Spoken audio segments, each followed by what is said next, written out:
जी हाँ माता बहन लोग, ग्राम पंचायत अगरसी डिहरा से सुयोग शिक्षित कर्मठ एवं समाज सेवी उम्मीदवार रविंदर भैया को बैगन छाप क्रम संख्या 6 पर बटन दबाकर भारी से भारी मतों से विजयी बनावे एवं जीत का माला पहनाए।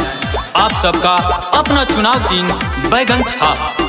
जोड़ी ले हाथ भैया हो, चाहे सब कर साथ भैया हो, करी है विकास भैया हो, करी विश्वास भैया, सब कर पड़ी ले पैया हो। रविंदर भैया के जीताबे के बा, मुखिया बनाबे के बा हो। बैगन छाप पर बटन दबाबे के बा, विजयी बनाबे के बा हो। रविंदर भैया जिंदाबाद जिंदाबाद जिंदाबाद, रविंदर भैया जिंदाबाद जिंदाबाद जिंदाबाद, बैगन छाप जिंदाबाद जिंदाबाद जिंदाबाद, बैगन छाप जिंदाबाद जिंदाबाद जिंदाबाद, अगरसी डिहरा पंचायत के जनता जिंदाबाद जिंदाबाद, अगरसी डिहरा पंचायत के जनता जिंदाबाद जिंदाबाद। दिन राति सेवा कर बाटे ई सब सेवादा, सब कर हक मिली कहीं काहे से ज्यादा, पूरा पंचायत लोग के साथ चाहे, सब कर विकास चाहे हो। मथवा पर चाची रविंदर के सब कर हाथ चाही हो। सबके बतावे के बाटे हो।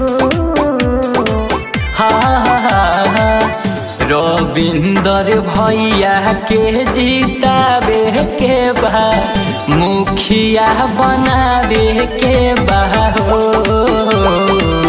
6 नंबर बटन दबाबे के बा, विजयी बनाबे के बा हो। रविंदर भैया जिंदाबाद जिंदाबाद जिंदाबाद, रविंदर भैया जिंदाबाद जिंदाबाद जिंदाबाद, बैगन छाप जिंदाबाद जिंदाबाद जिंदाबाद, बैगन छाप जिंदाबाद जिंदाबाद जिंदाबाद, अगरसी डिहरा पंचायत के जनता जिंदाबाद जिंदाबाद, अगरसी डिहरा पंचायत के जनता जिंदाबाद। गौआ जवरिया में इनके बाजादा हाला, माई बहिनिया सभे जा पता इनके माला। पूरा अगरसी डिहरा जनता से इहे गुहार बाटे हो। सब कर सेवा दिन रात करी है, इहे अरमान बाटे हो। 6 नंबर बटन दबैहा हो। रविंदर भैया के जीताबे के बा, मुखिया बनाबे के बा हो। बैगन छाप पर बटन दबाबे के बा, विजयी बनाबे के बा हो। रविंदर भैया जिंदाबाद जिंदाबाद जिंदाबाद, रविंदर भैया जिंदाबाद जिंदाबाद जिंदाबाद, बैगन छाप जिंदाबाद जिंदाबाद जिंदाबाद, बैगन छाप जिंदाबाद जिंदाबाद जिंदाबाद, अगरसी डिहरा पंचायत के जनता जिंदाबाद जिंदाबाद जिंदाबाद, अगरसी डिहरा पंचायत के जनता जिंदाबाद जिंदाबाद।